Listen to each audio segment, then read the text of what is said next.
Don't compare yourself with other people. Compare yourself with who you were yesterday.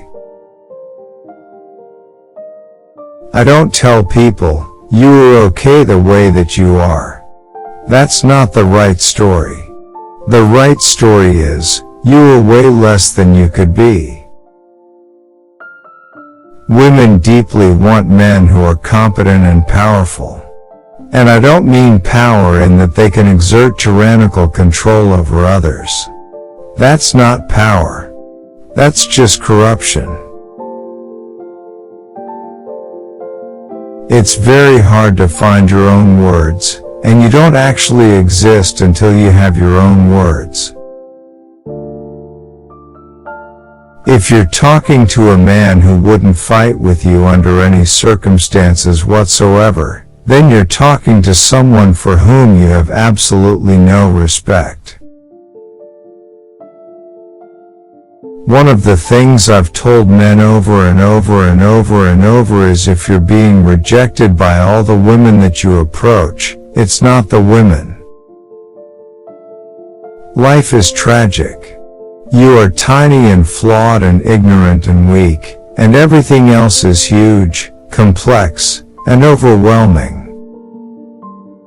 You can think of the entire internet as a place where ideas embodied in cyberspace are having a war, and it's not much different than the war of gods in heaven, which has been taking place since there's been human beings.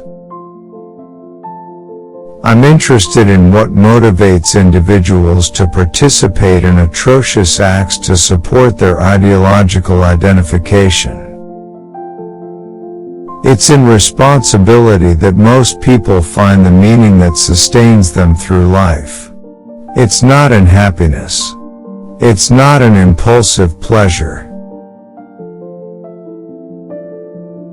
When you start to realize how much of what you've constructed of yourself is based on deception and lies, that is a horrifying realization.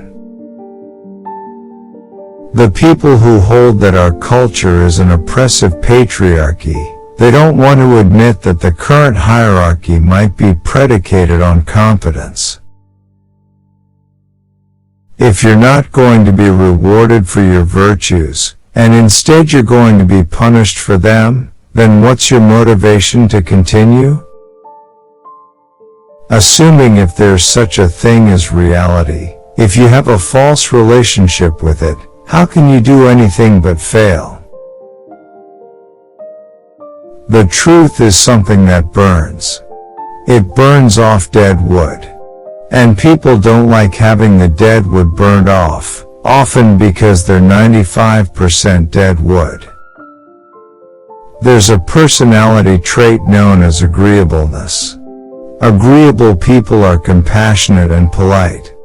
And agreeable people get paid less than disagreeable people for the same job.